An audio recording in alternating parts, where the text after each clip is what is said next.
রংপুর মহানগরীর সিও বাজার LPG station ও conversion সেন্টারে গ্যাস ট্যাঙ্কে হঠাৎ ভয়াবহ বিস্ফোরণ হয়েছে।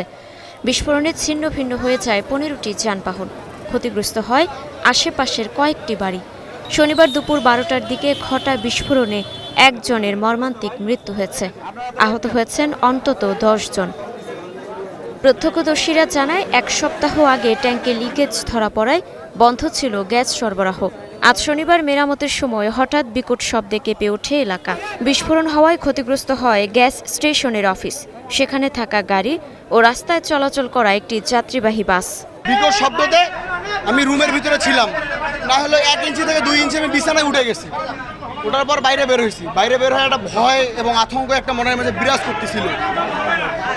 এরপর তো এসে দেখি এই অবস্থা। আমাদের বাসার সম্ভবত টিনের চাল নাই, আমাদের টিভি ফ্রিজের ক্ষতি হয়েছে, নানান ধরনের একটা সারা ক্ষতি হয়। ক্ষতি হয়েছে ওখানে আপনার অ্যাম্বুলেন্সের গাড়ি আছে, আরও অনেক গাড়ি আছে, এইভাবে অনেক ক্ষতি হয়ে গেছে। ফায়ার সার্ভিস জানায়, লিকেজ মেরামতের সময় অতিরিক্ত চাপের কারণে বিস্ফোরণ ঘটে। দ্রুত ঘটনাস্থলে পৌঁছে 4টি ইউনিট উদ্ধার অভিযান চালায়। আমরা 12টা 10 মিনিটের সময় সংবাদ পাই যে সিও বাজার ফিলিং এলপিজি গ্যাস ইয়াতে আর কি ফিলিং স্টেশনে একটা বিস্ফোরণ ঘটেছে, অগ্নিকাণ্ড ঘটেছে। সাথে সাথে আমাদের ফার্স্ট কল এবং প্রথম ওয়াটার টেন্ডার এবং দ্বিতীয় কল গাড়ি রওনা দেওয়া হয়।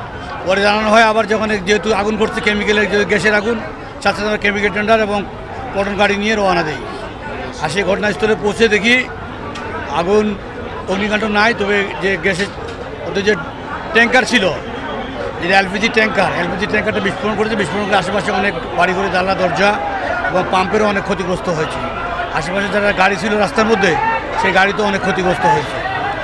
ওইটা গ্যাসের চাপ ছিল, দীর্ঘদিন এটাতে গত কয়েকদিন আগেও আমরা আসছিলাম গ্যাসের লিকেজের কারণে। তাদেরকে বলে গেছিলাম এটা মেরামত করে তাদের ব্যবস্থা নেন। ওনারা মেরামত করতেছিল, ওরা ওটা মাটি খুঁড়ে মেরামত করার ব্যবস্থা করছিল। ওরা হয়তো বুঝতে পারেনি যে ভিতরে চাপ সৃষ্টি আছে। ওই মুহূর্তে কাজ করতে গেছে, হয় ওয়েল্ডিং করতে গেছে না কাটিং করতে গেছে, গ্যাসের বিস্ফোরণ।